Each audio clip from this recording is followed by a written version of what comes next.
Time to get at it here as free agency is going big time. It's the Two Deep NFL podcast. Jeff Chadiha, Eric Eager, Soren Petro with you. The franchise tag has been put on L'Jarius Sneed. Chris Jones contract. Chiefs trying to get that done. Where does that go when it's all said and done? Kirk Cousins, what's going to be his final destination? Are the Bears going to trade Justin Fields? Russell Wilson should go where? Running backs. Do you trust any of them here in free agency? What happens to Mike Evans, JJ McCarthy? Is he going to move into the top 10? How important is the 40-yard dash? We talked about it with the guys. They're back from the combine. It's the Two Deep NFL podcast right now. You're listening to the Two Deep Podcast, the most complete analysis of the National Football League, breaking down the NFL like no one else can. Two Deep is hosted by Jeff Chadiha, Eric Eager, and Soren Petro. Jeff Chadiha is a senior columnist and on-air personality for the NFL Network and NFL.com. Eric Eager is the vice president of research and development for Sumer Sports. Soren Petro is the afternoon drive host of the program on Sports Radio 810 WHB in Kansas City.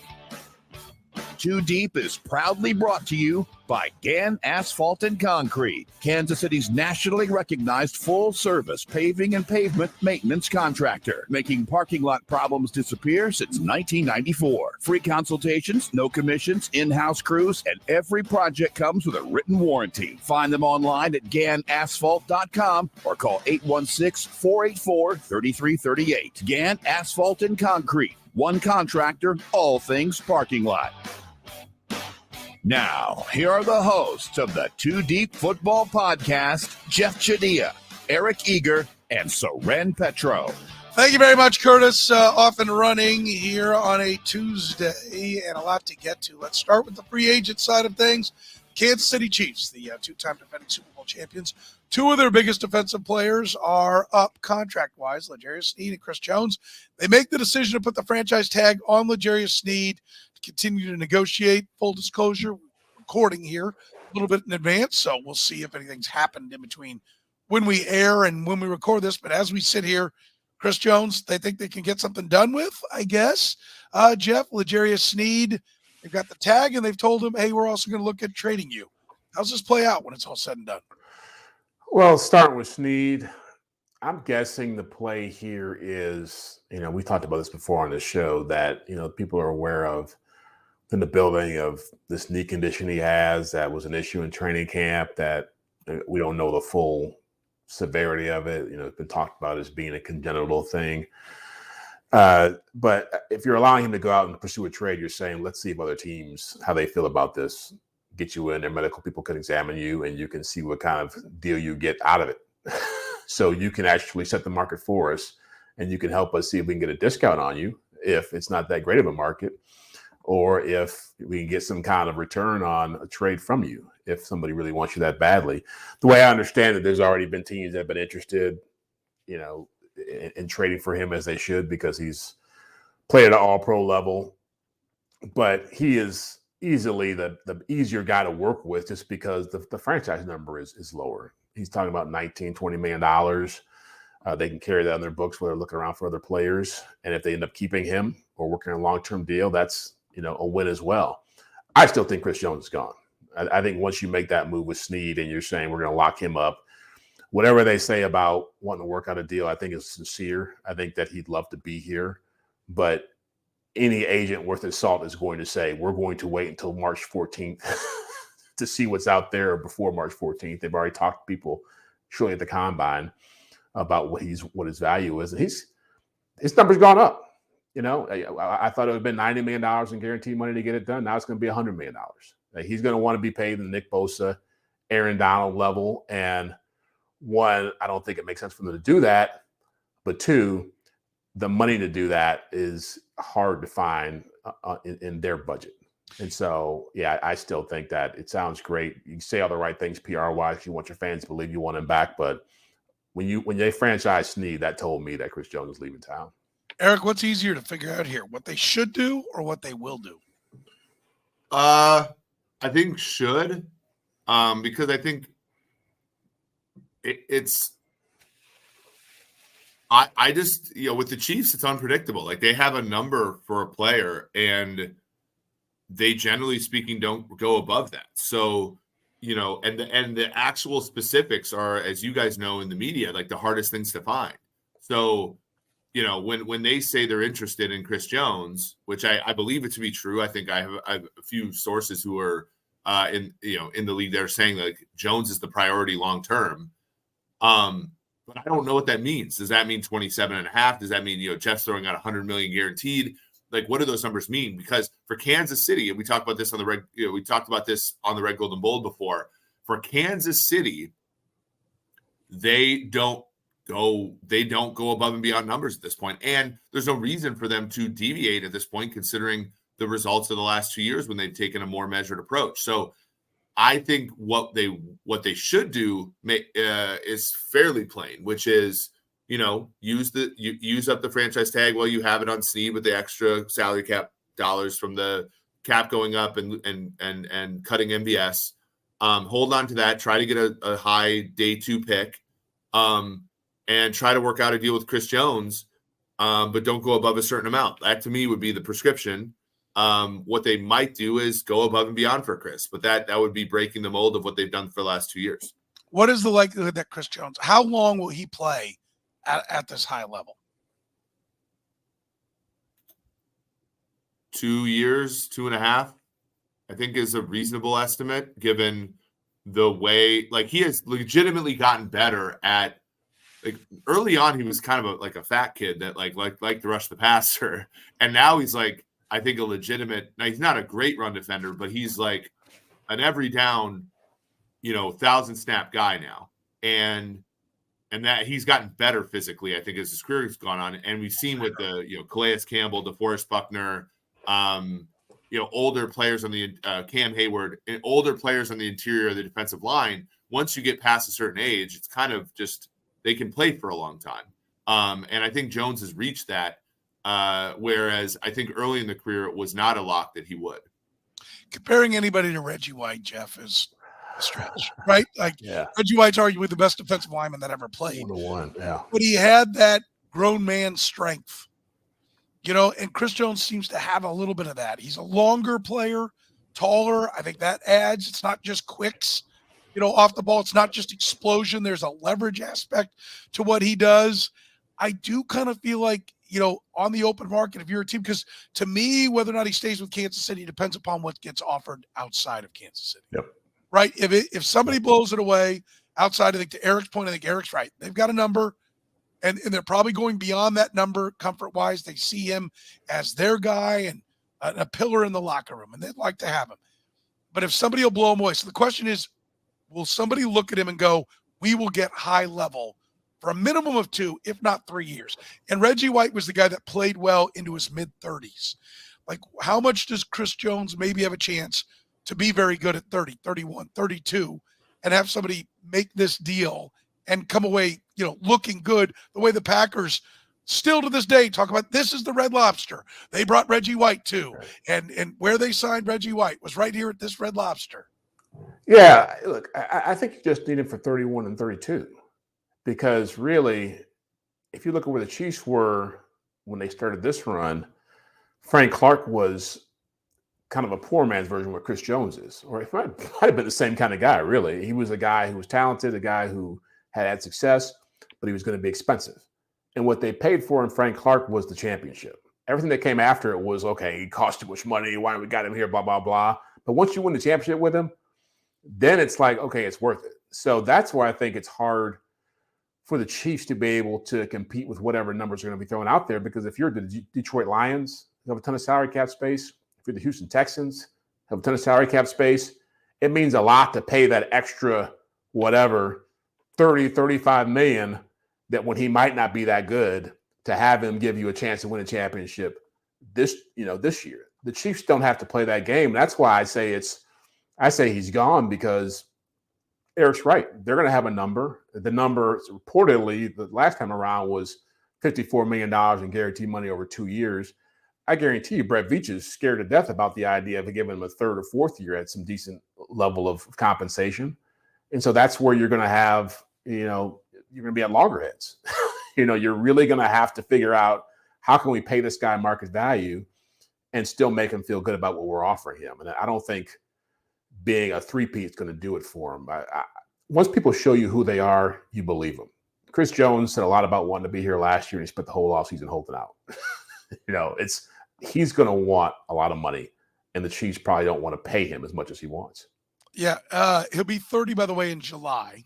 So he's a young 30 when the season starts. Yep. He's not, finishing up almost 31.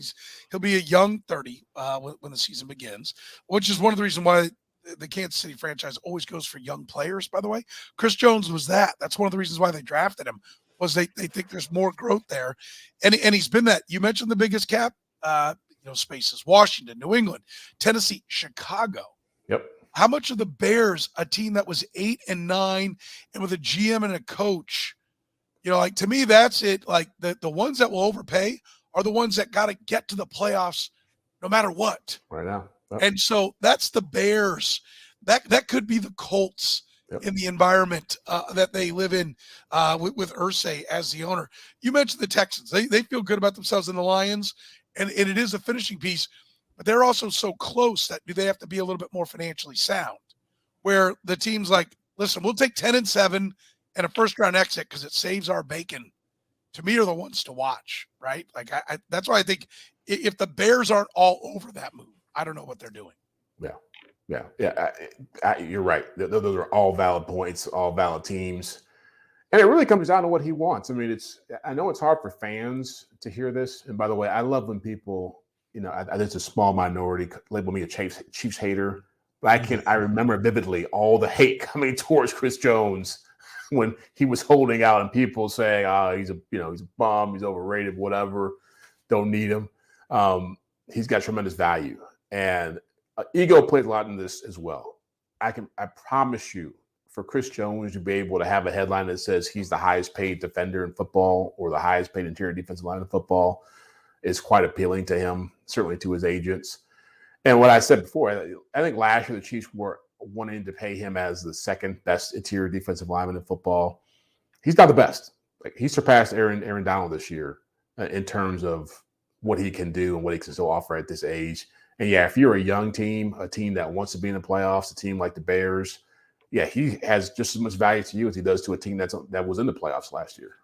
If you want to talk about finishing a Super Bowl team, Eric, how about the Rams or Eagles, who have cap room?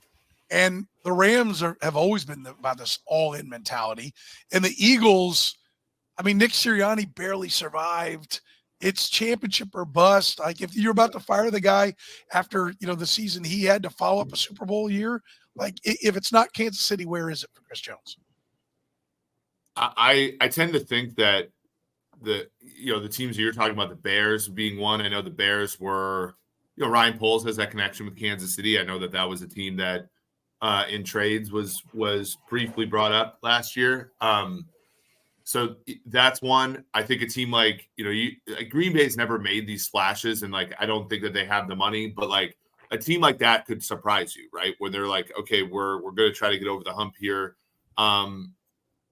But yeah, it could also, a team like the Eagles, a team like Dallas, Dallas is struggling cap wise, but the Raiders, yeah. I mean, any of these teams, I think, could really make a push if they consider him to be a cornerstone player.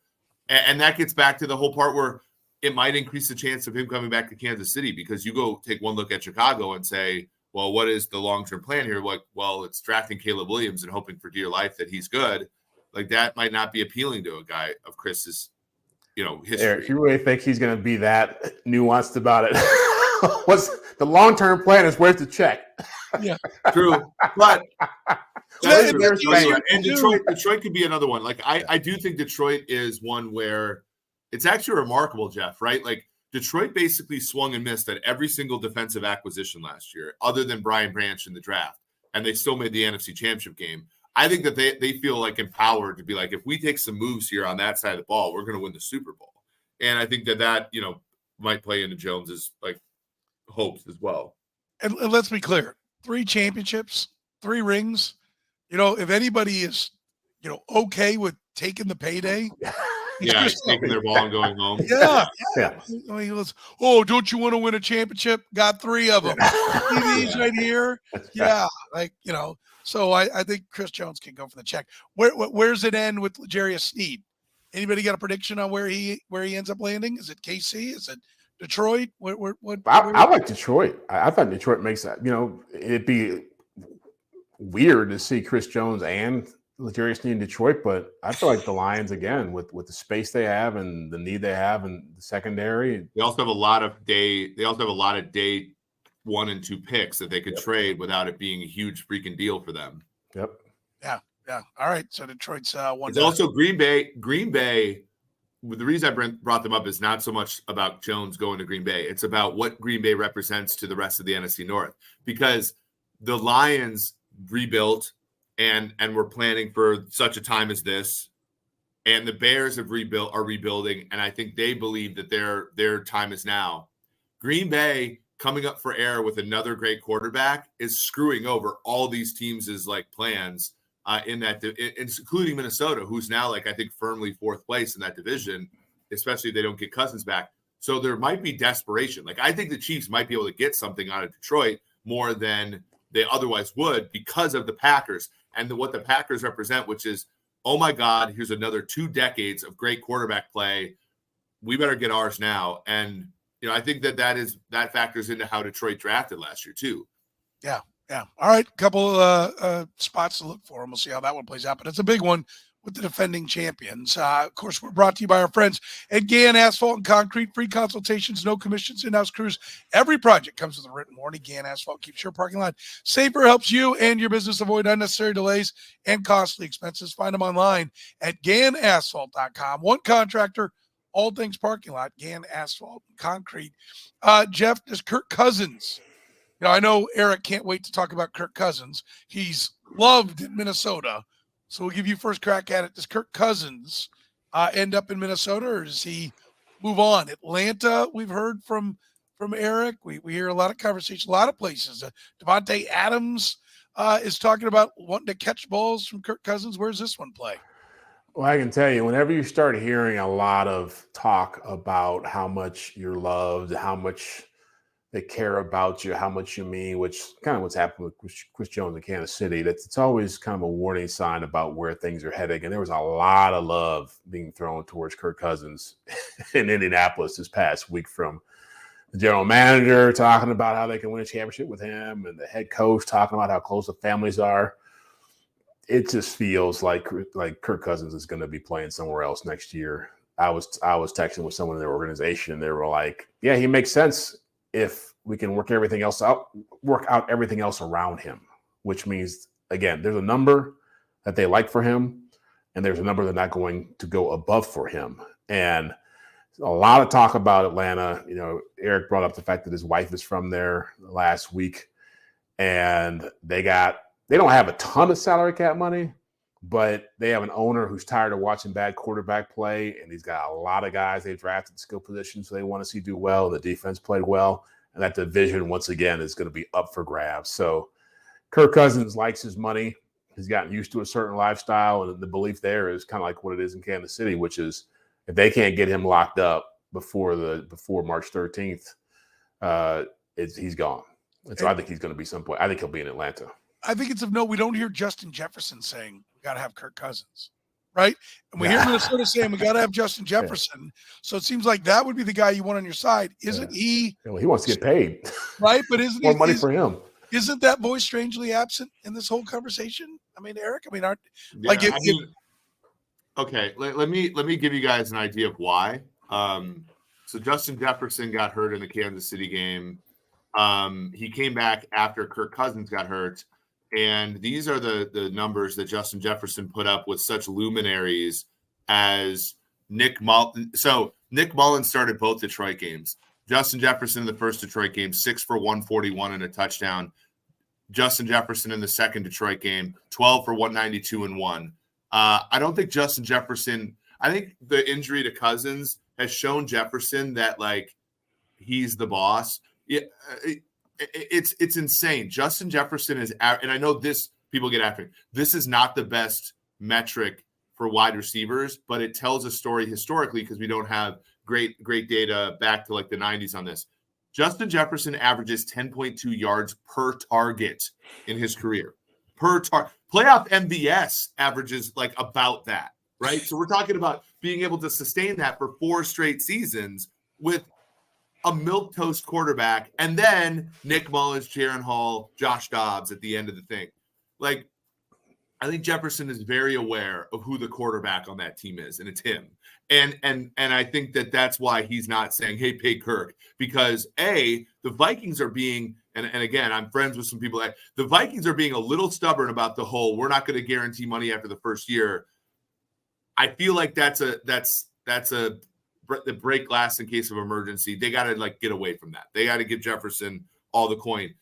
The Cousins thing, I think a lot of people are connecting Fields to Atlanta, but I don't know if Fields being from Georgia works in his favor here. I actually don't think that like when you talk to, people down here, there's like a lot of people want Fields, but then I think a lot of the wrong people or a lot of like the people making the decisions, the Fields like influence in Georgia is not necessarily positive there. So I think Fields to the Falcons is an underdog compared to Cousins to the Falcons. I also think Cousins could go to Las Vegas. I know that that's not his vibe, being like a minister's kid and everything, but like that's one where the Raiders very clearly think that they're a winning football team. They're wrong, but they do. And so then they could go with Cousins as well. And then I think Pittsburgh, if Pittsburgh wasn't in such a crappy cap situation, I don't know how they have had a rookie deal quarterback for 2 or 3 years and they're still like basically at the cap. But I think Pittsburgh is more where Fields goes. Atlanta's more where Cousins goes. And then Vegas/Denver are the 2 ones. But Denver doesn't have any resources to go get Cousins. And I think George Payton being from Minnesota, and everybody with a brain knows that the Cousins signing in Minnesota was a failure. I don't think that he'll actually belly up and go and say, I want more of that in Denver. By the way, there are more than just wedding chapels in Vegas. Being godfather to my friend's daughter who lives in Vegas, I've been to Mass, a real Catholic church there. So Kirk could find him a church in Vegas. Just to be clear, you can find a lot of things in Vegas. Is I think what he would say, what his dad would say to him. Yes, you can, and we know he likes the guaranteed money. So, who's going to give him the guaranteed money? That may be where he goes. Do the Bears trade Fields and use the top pick? Why are we not getting any clarity on this yet? Well, they're trying to figure out what that's going to be. Part of the problem is once teams know that you're going to get rid of somebody, they're a lot less likely to give you what you want. And so I agree with Eric. I think Justin Fields is kind of stuck in a difficult place here because some of these teams have to figure out what their best option is before they want to go trade resources to pick him up. But I certainly feel like just from talking to people at the combine, that's where it's just heading. It makes all sense in the world because Ryan Poles did not draft Justin Fields. Justin Fields is going into his 4th year now, and so they're going to have to make a big decision about what his value is for a long-term deal. I think he's grown a lot. I think he doesn't get enough credit for that.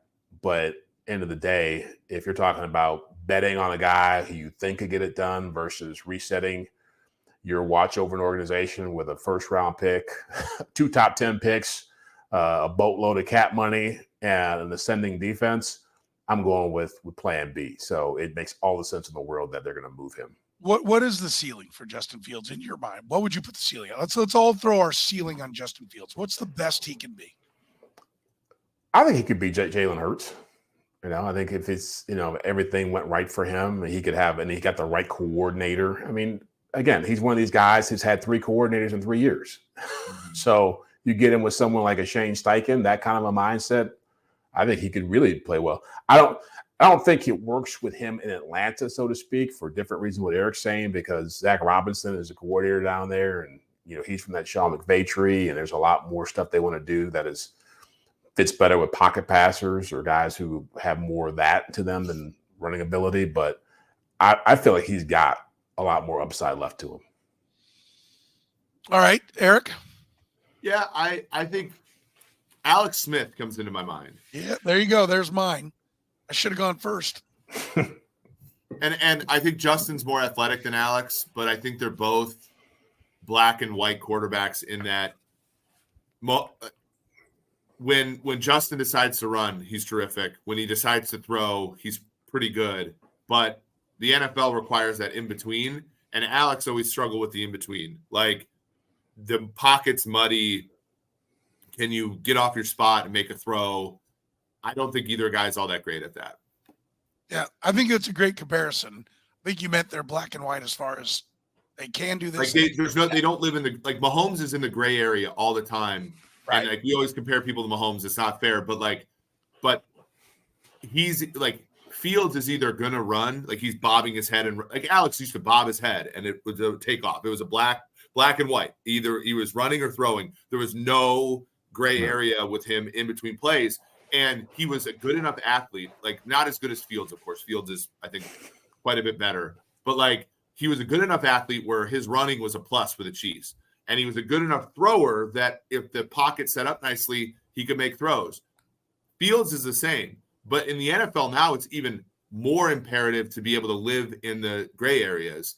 And that's where I think Fields has struggled in the league, because you don't see a lot of plays where Fields runs around, stops, throws, and a guy – it's a lot of Fields running, and he's terrific at it. But I think you need and I just think like Alex Smith had every opportunity to develop that gray area in his game and never did. And I just wonder if that is it something you can actually develop, or if it's something you come out of college with. I agree with Jeff. He's definitely improved, and I give the kid a lot of credit for that. But yeah, Alex Smith is the ceiling, right? Like you get a great offense around him and a great coordinator. Say, hey, it's 1, it's 2, it's 3, and then get out of dodge. It's 1, it's 2, and run. It's 1, and it's run. So, like if you can do that with him, I think you can be successful and win games. Can you win a championship? I mean, No. Yeah, if you build a lights out team around him, like Joe Flacco won a championship. Okay, so Trent Dilfer. I think it's harder to Trent Dilfer your way there to build that lights out defense, because I think even the good defensive teams, as we saw, Chiefs winning it this year, they had to score, right? They still had to come through and score, even with a great defense. They had to score. But I think you can get to the playoffs consistently with him.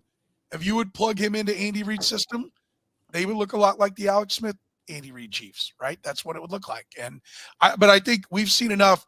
The 3 coordinator things, I object. He's part of the reason there's been 3 coordinators, right? Had Patrick Mahomes been in that situation, there wouldn't be 3 coordinators. Matt Nagy'd still be the head coach of the Bears. You agree? I don't know about that. I mean, it's like he walked into a situation where it's Mahomes more talented, certainly. It's could he grow faster and do more things, but he's a different kind of quarterback. So you can do more things with him. Better. He's better. Yeah. That's what I'm saying is Fields is not without talent. He is, but he's also part of the reason why they've gone through all these coordinators. Yeah, well, the point I'm making is that if you're going to have that kind of quarterback, you're going to have to go all in with what you're going to do with him system. You have what the Ravens did with Lamar Jackson, what the Eagles did with Jalen Hurts. You're going to have to what the Cardinals did with Kyler Murray. You're going to have to play a certain brand of football. So what I'm making about Nagy being there, he didn't want to play that brand. He wanted Justin Fields to fit in what he wanted to do, and that was the mistake. Fair point. So in the end, what are we saying? Trade or keep? What Trade. Right. They're going to have to. There's no. And this is the other part where it's like, I think fans, this is a disconnect with fans. Everything that you can say about Justin Fields from an excuse standpoint is probably true. When he got there, it was a terrible situation, and they didn't support him all that much. Now they got better. Cole Kmet, DJ Moore, Darnell Wright, like it got better, right? And Luke Getsy was not a great offensive coordinator. All this kind of stuff. You can make excuses for why Fields was let down by Chicago. It's still not a reason to keep him. But that's the whole point. Is like the cold hard facts is whatever Justin Fields is probably your fault. But the way the league is, doesn't like you can't just charity case him back in, because if he plays really well this year, he's going to get the Daniel Jones contract. And now, do you guys think that Justin Fields is a $50 million quarterback? Yeah. No. And I do. No. I think he's a 40, 35, right? And that's the thing. If Caleb Williams isn't as good as Fields, let's say Caleb Williams is a $35 million quarterback, being paid 10, it's just a no-brainer. to move on, even if, and like I said, even if everything about Fields is true, which is they let him down, they didn't support him, they didn't play to his strengths, all that stuff could be true, but none of that matters because the league doesn't go back and be like, oh, well, I guess you didn't support him on his rookie deal. He gets another rookie deal. That's not how it works. So like that's the whole thing that I think a lot of Bears fans and the media don't get about the Fields thing. They're not trading him because they gave him the best and he sucked. They're trading him because it's the right thing to do. It's a better option. Yeah. Well, and I think we're going to talk about Russell Wilson here, but I think this is an interesting offseason to see what happens with Jordan Love. Because Daniel Jones' contract, it's easy for an agent to go, hey, they gave Daniel Jones that. Jordan Love deserves more than that. But we saw Deshaun Watson get the fully guaranteed deal. We saw Lamar Jackson try to get it. There's no doubt that the Deshaun Watson deal has gotten quarterbacks more guaranteed money. But nobody else has gotten fully guaranteed, unless it's been the Kirk Cousins 2-year deal, 3-year deal, right? But the big deal. So I think this is an interesting offseason to see what the Packers do with Jordan Love, because I think that's going to shape what you have to give quarterbacks, right? And do we start to get a real middle class of quarterbacks? Or is everybody, he's the best guy on the market now, so he gets right up there at Patrick Mahomes' money? I mean, it took no time for guys to go buy Patrick Mahomes. The Chiefs have reset that. They redid his deal this past year. But, like, I think if you look around some of the guys like the Cowboys, Dak Prescott got Patrick Mahomes' money, and they're still asking the same questions in Dallas that they were then, and now they have cap problems along with it. So I think it's going to be really interesting to see what happens. Does Jordan Love, do the Packers hold their ground and say, you're good, you're our guy, but we're not giving you up at $50 million? Because I think that'll help settle where the price tags come in on guys. Also, when you see Russell Wilson kind of petering out, we talked a little bit. I think, Eric, you said Pittsburgh for Fields. You said Atlanta for Cousins. Jeff, where you got Russell Wilson ending up? And now he's starting to run out of teams for him to go to. I could see him in Pittsburgh. I could see him in possibly with the Raiders as a stopgap type deal. It's not the best situation, but you know they want to compete. They're going to be more about their defense. But he'll have options because he's a veteran quarterback. It's the thing about Russell that's hard to figure out is how much are the things that are said about him that are negatives, are they going to be bigger problems as he gets older? And so I thought he played fairly well. That's based on what he did the year before. And he can't change the fact that he's short. Can't change the fact that he's doesn't see the field that great. When he can't move around and he can't move around the way he used to move around. But I still feel like he brings leadership. I still think he has value. And so if I'm going to pick a team right now, I'd probably go with the Raiders based off what's left. I think a lot depends on what happens with Baker Mayfield too in Tampa. And they're trying to keep him for that $30-35 million range. But if there's nothing better, I could see him in Vegas. I mean, let's keep in mind, if somebody makes a move for Russell Wilson, the Broncos have eaten a huge right. That's contract.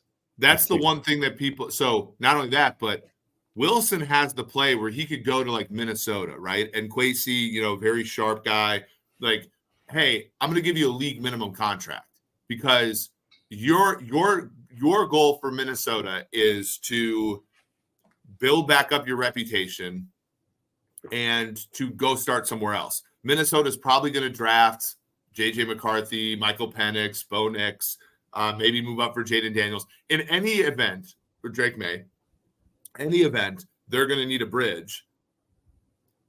Anything Russ does, like let's say he signs a 1-year, $10 million deal, that just offsets with Denver. He doesn't actually have like a ton of incentive to sign a big deal with the team because it's going to be offset with Denver because he's getting cut, and it's the dead money he's getting cut on, guys, is not bonus money, dead money. It's guaranteed paragraph 5.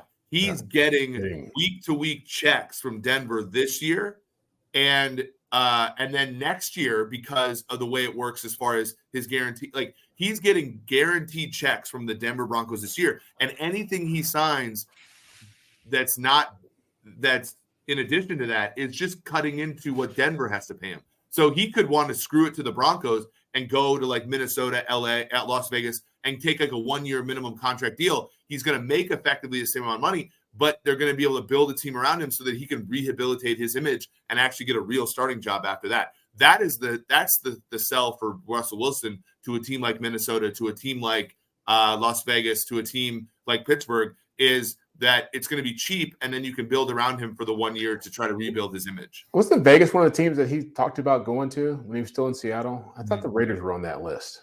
I can see. You keep talking about cutting him, right? But if you trade, they have to cut him. Yeah. Well, they can't trade him.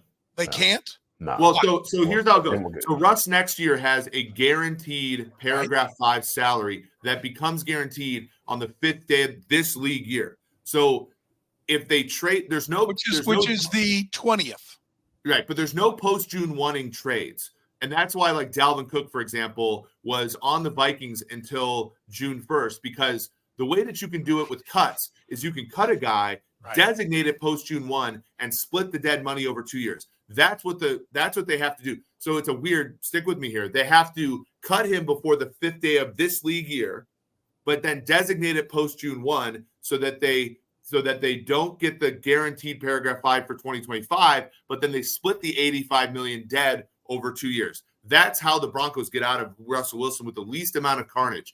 If they trade Russ, the trading team either has to renegotiate a deal, which is not going to happen with Russ, because if Russ could have renegotiated with Denver by now, the trading team has to renegotiate those guarantees, which Russ will not do. They take on the contract, which and take on the contract. So, and you can't post June 1 designate a trade, meaning if you trade a player post June 1, then the dead money splits over 2 years. You can't do that either. So it's only going to be a cut for Russ, in my opinion. And it would be a huge upset if he agreed to give up those guarantees for the next team that he was on via a trade. Can they, because they're 19-20 million over the cap right now, right? Does that even get him? Because I'm looking at his contract. He's $35 million. They can't use that money until post June 1. So they have to make other moves other than Russ. Right. But this year the cap relief will be post June 1 because they split the dead money over 2 years. Yeah, but the dead money is more, even split is more than what he counts against the cap on the contract. Oh, they have to make other moves, but long term, it's still it'd be great if a team would belly up to the bar and be like, yeah, we'll pay Russ fully guaranteed 2025 base salary, but like we live in the real world. Like that's not going to happen. Yeah. 17 million is what his actual base salary is.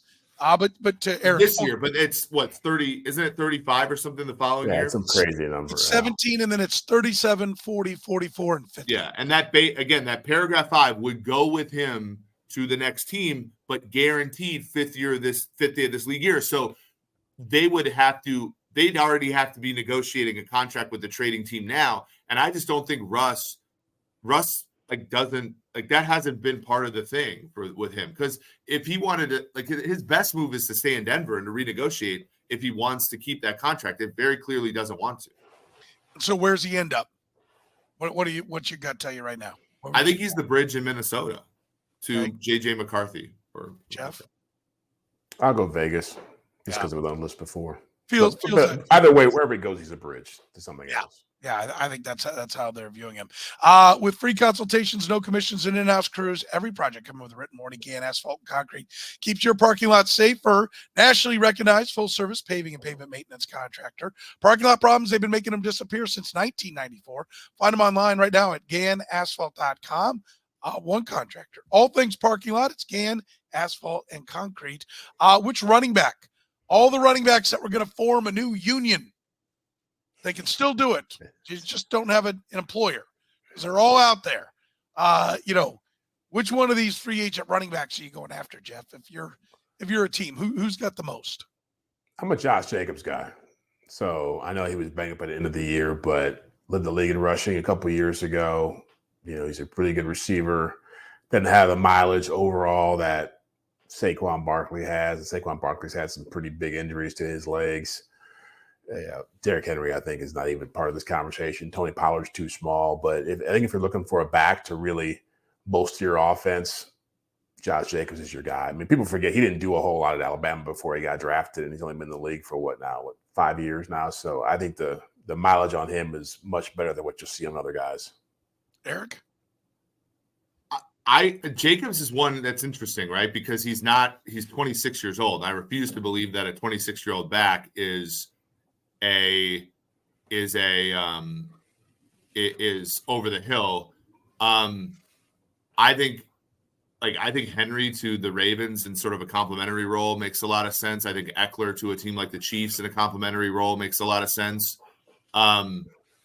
Those all those, and I think Tony Pollard in a backup role for a team who already has like a sledgehammer kind of starting running back makes a lot of sense. So I'm actually going to buy low. I think Pollard is the one I like. Wow, really, wow. He disappointed me. Underwhelmed. Pollard had a broken leg in the playoffs, came back and it's kind of, I mean, Michael Turner overcame this. There are some backs in the league that have overcome this, but a lot of guys, when they go from the complimentary role as a really efficient player to the starting role, like the efficiency just goes down. And I think Pollard overcame some stuff last year. I think as a number 2 back with pass catching being the focus, I think he could be an 1,100-yard all-purpose back for a team as the number 2 guy. And I think that, and given that he's going to cost like $6 million, like he's not going to cost, like he's been pushed down the list a ton. I think he's going to be the best value among the group. I think you guys have lost your minds. The best back is Saquon Barkley, right? He's the best one of the bunch. By the way, both him and Jacobs have 1,500 touches from scrimmage in their career. One's 1,503. One's I'm going back to college with Barkley though. He's got injuries in the pros. Point.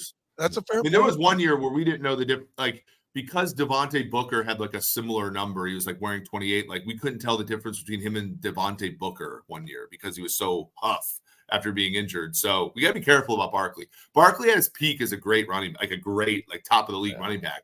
But when he's hurt, it's not the same.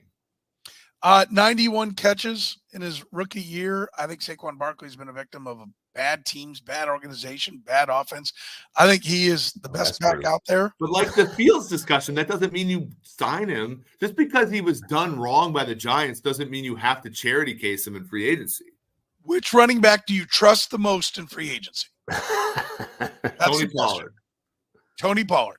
At the price point you're going to get Tony Pollard at, I think Tony Pollard is going to be a very plus player. I think the price point is going to be cheap, and that's the other part that I would add to this is I think the pendulum has swung too far on being anti-running backs. And I think one or two of these guys are going to make a really big impact with a good team because they're going to get them for cheap, right? Like if you're, he's not going to – none of these guys are going to have a Christian McCaffrey contract. And one of them is going to be really good, right? Like I think – definitely somebody's going to get one of these guys and it's going to be you're telling me there's not a meatball GM who loved watching Barkley with the dip in you're telling me he's not going to come up and be like give Saquon $13 million. There's no Saquon's getting a deal. You think so? Yeah. Okay. I could be wrong, but like all like Brett Beach will literally climb over shredded glass to sign DeAndre Baker. You're telling me like there's not like these other GMs are not. One of these guys is going to be in Houston. I guarantee you that one of these guys is going to be in Houston. Yeah. Oh, for sure. One of these, like the one that got away. And Barkley, we're not talking about like Josh Jacobs being the 24th pick. We're talking about the guy who was second pick in the draft. Well, somebody's going to come in and be like, I'm the one. The Ravens might do it. And the Ravens got a little high on their own supply on Roquan Smith. They're going to be like, screw premium positions. It's time to like even a smart team like that might go after and be like, well, the reason we didn't run the ball against the Chiefs was because we didn't have Barkley back there, as opposed to like we just didn't call run plays. If the money's right, the Bengals probably be in the market for one of those guys. Mixon's got to be leaving town.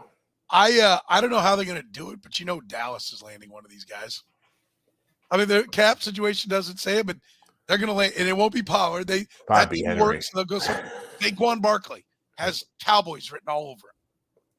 You don't think? That's all. Yeah, I don't know how they make it work. I just think Barkley's going to get. I agree that he's not going to get McCaffrey or Kamara's money, but I think he'll get $13 million, which will be twice as much as Pollard, and he's not twice as good as Pollard.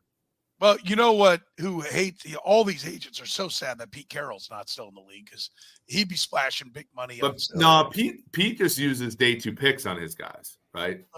No, day one. Charbonnet, Walker, Rashard Penny was a first. Rashard Penny was the day one. He was first round, wasn't he? First round. Yeah, day one. Got it about him. All right, what happens with Mike Evans, Jeff? What you got to tell you there? Gonna get a lot of money.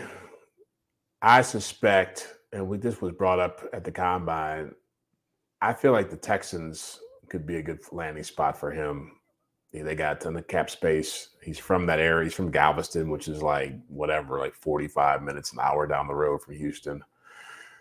I think he goes home. If he doesn't go home, he goes back to the Bucs. But just talking to, I know his agent, and we were talking about, he asked me what I thought he was worth, and I was like, 23, 22. He was like, you think he's better than Stephon Diggs? And I'm like, yeah.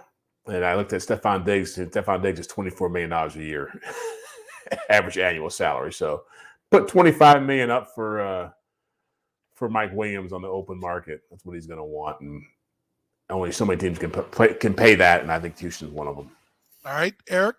Yeah, Houston makes so much sense, Jeff. Like, the Houston passing game was high depth of target, low completion percentage this year. And like Stroud wants to go down the field. He wants to run play action and flick that thing down the field. And with Dell and with Brown and with, who they had there this year, Nico Collins, like that was the type of receiver they had. Evans could obviously go down the field. He's got a really good career yards per catch, but he's also just it's 3rd and 8. I need a guy to box somebody out and get a completion. And for a young quarterback, this is exactly the window. Houston, everybody, Chiefs fans who listen to the show, Houston is the threat to the Chiefs now.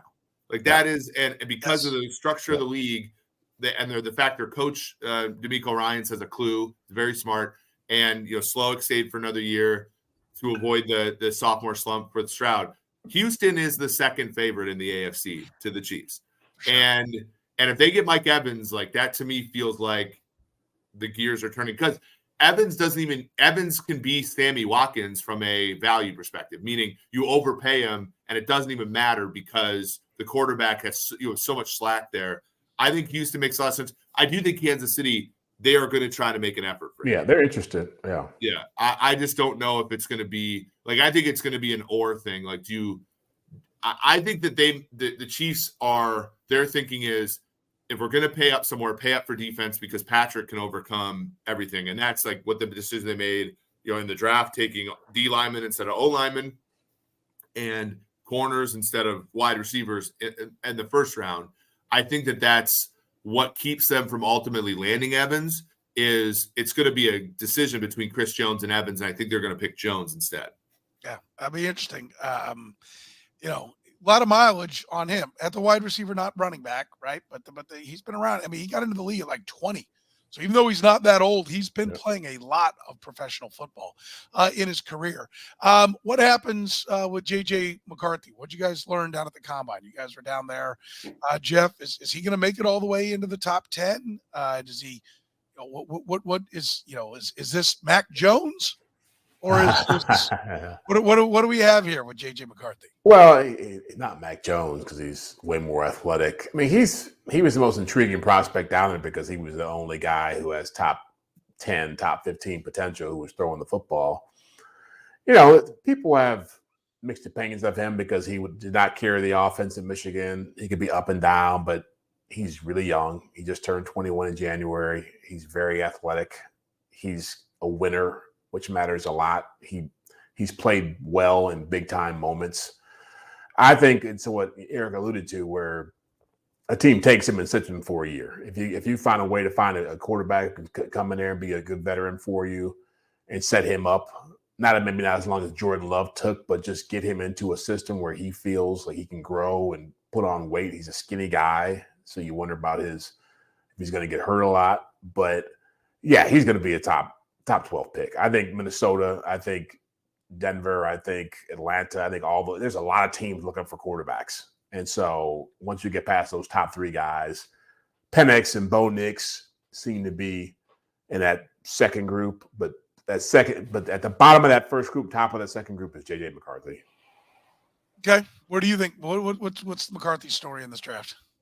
Yeah, I think he's raw, right? You have to really have some imagination to get him in the conversation in the top 12 picks. I think he will go, but I had a tweet yesterday where I was like, be careful, because some people are like, oh, if you're the Chargers, what if quarterbacks go in the top 4? And I just don't see that happening. I think Arizona is going to take Marvin Harrison.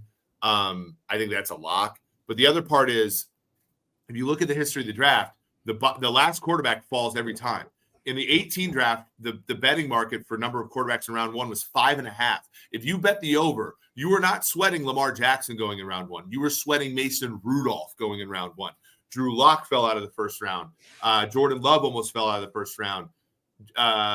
You keep going. Kenny Pickett fell all the way to 20. Malik Willis fell to round 3. Will Levis fell to round 2. I think that the question when you're looking at the draft is, who is that last quarterback? Because all of these teams will push the first N into all the top picks, and then the next, the N plus first guy falls. And I can see McCarthy being that faller where it's like there's so much, there's something to like, but our team can't play him right away, so he's going to fall. And if that's the case, I know Jeff is a Michigan guy. That's probably the best for him, right? If he goes to a place. Oh, I agree. He's not ready to play. Because all this, everybody who's like, oh, you should sit the guy like Patrick Mahomes or like the reason that these guys succeed when they sit is because they go to teams that are good enough for him to sit.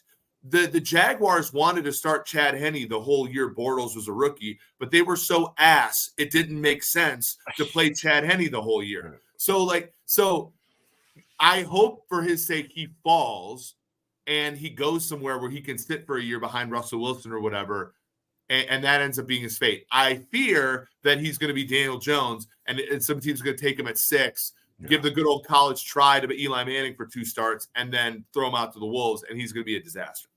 Yeah.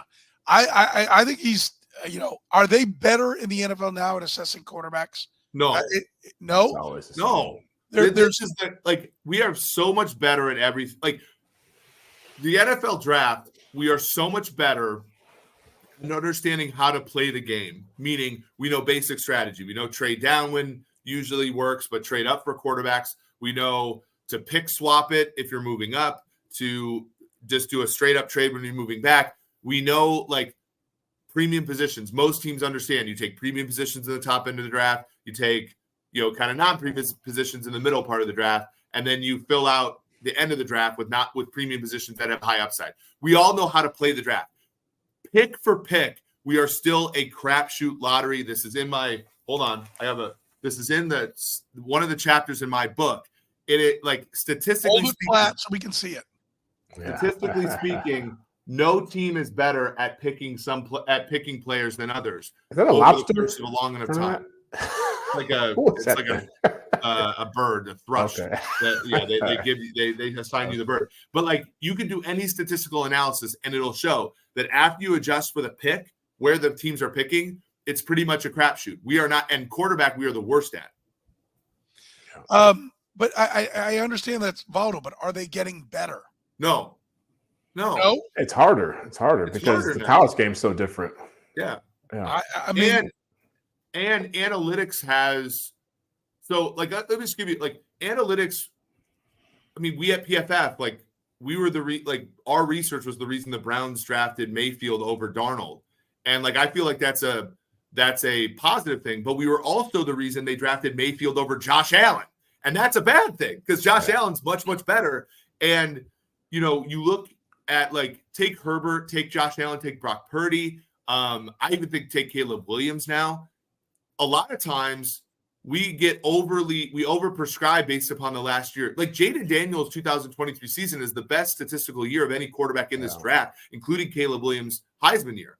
But if you look at the history of quarterbacks that have had success in the NFL, it's been guys who have peaked earlier in their career. And then the college game adjusts to them, and they actually learn how to adjust before they get here when the league is fast. But no, people don't talk that way. They've gotten mesmerized by the data and the statistics and they've kind of, I think, overshot a few times. It's way harder to differentiate when every quarterback in college football who's got any talent can put up a 4,000-yard, 40 touchdown, 5 interception season. Like it used to be back in the 80s.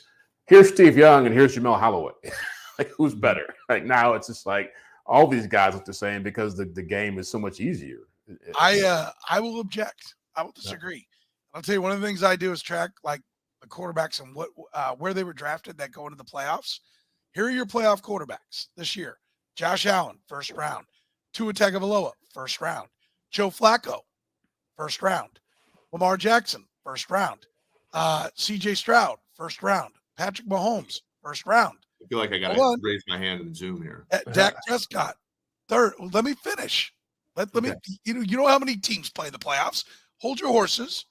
Dak Prescott, third round. Jalen Hurts, second round. Jared Goff, first round. Baker Mayfield, first round.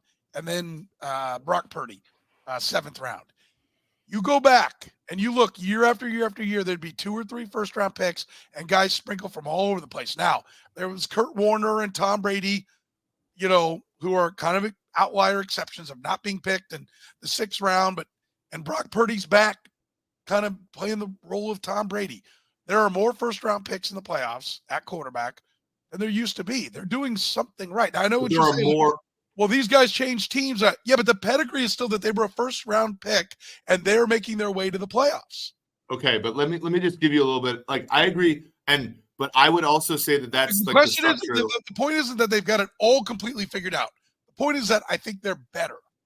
Okay, but here's what I'll say, because I do think that the incentives are different. Because back in the day, when you drafted Jeff George first overall, you had to pay him like 80% of what Steve Young was making, right? Or what, ultimately. But like, even look at this. 1990, 2 quarterbacks taken in round 1. 1991, 2 quarterbacks taken in round 1. 1992, 3 quarterbacks taken in round 1. 1993, 2 quarterbacks taken in round 1. 1994, 2 quarterbacks taken in round 1. 1995, 2 quarterbacks taken in round 1. 1996, 0.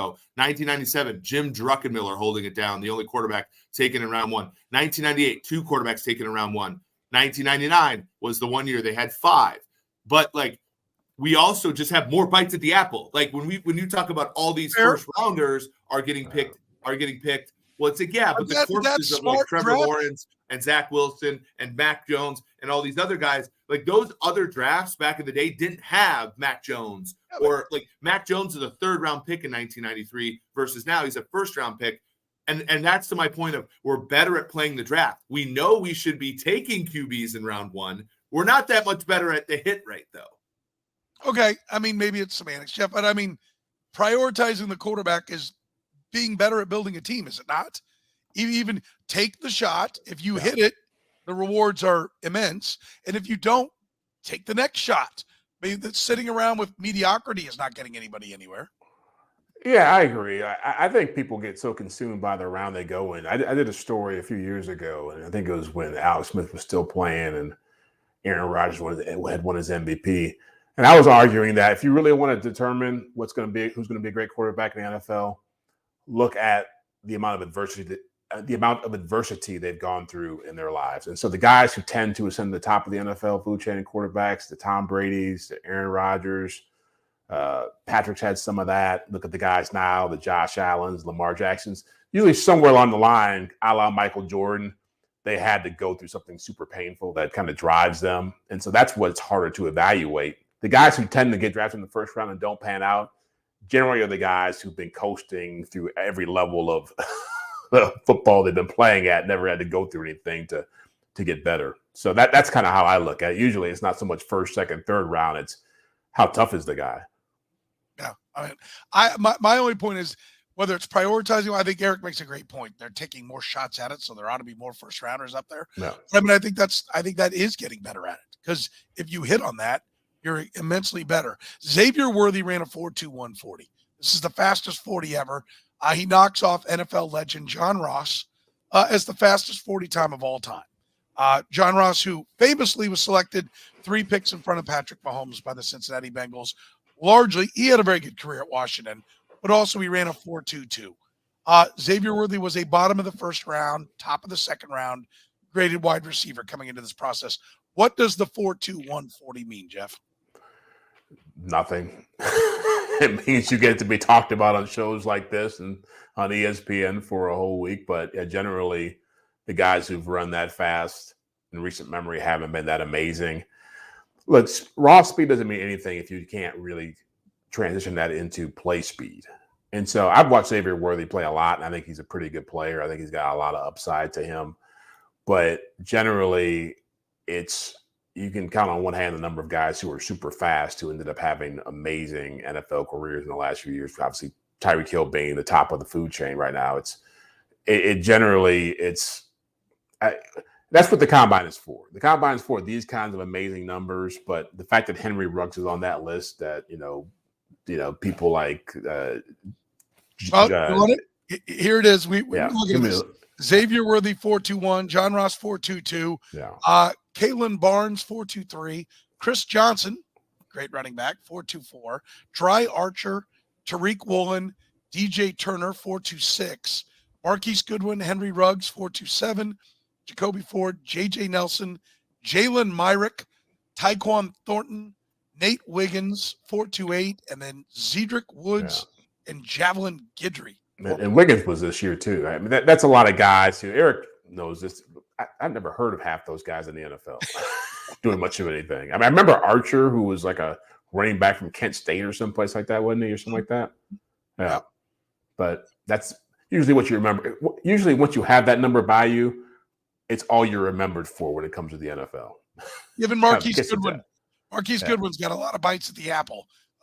Since then, he bounced from team to team. Probably because of his speed, right? Like he's not a good wide receiver, and I think that so is it better to run fast than not? Yes, but I did tweet this out on Saturday when I was coming back from Sloan. I was like, all these Chiefs fans, and granted, like I love Chiefs Kingdom, but all Chiefs fans are like, God, man, there he goes. And it's like, I'm going to tell you this right now: the more of these receivers that get jammed in front of your pick because of stupid stuff like the 40-yard dash, the better player you're going to get at 32, the better value, the better tackle you're going to get, the better edge, the better interior defensive lineman, the better guard, not guard, but like the better, or the better wide receiver even. If Henry Ruggs goes in front of Rashee Rice, I'm pretty sure the Dallas Cowboys are pretty pumped that Henry Ruggs went in front of CeeDee Lamb. Yeah. Would you rather have Rashee Rice or McCole Hardman? It is, but interesting. It's fun. It's great TV to see it when it happens. We'll see if he can break the norm and end up being a big star. That's going to do it for us. Jeff Chadiha from the NFL Network, Eric Eager from Sumer Sports. My name is Soren Petro. We say thank you to our friends at Gann Asphalt and Concrete. One contractor, all things parking lot. If your business needs help with the parking lot, go to GannAsphalt.com today. Back at it next week with another edition of the 2 Deep NFL Podcast.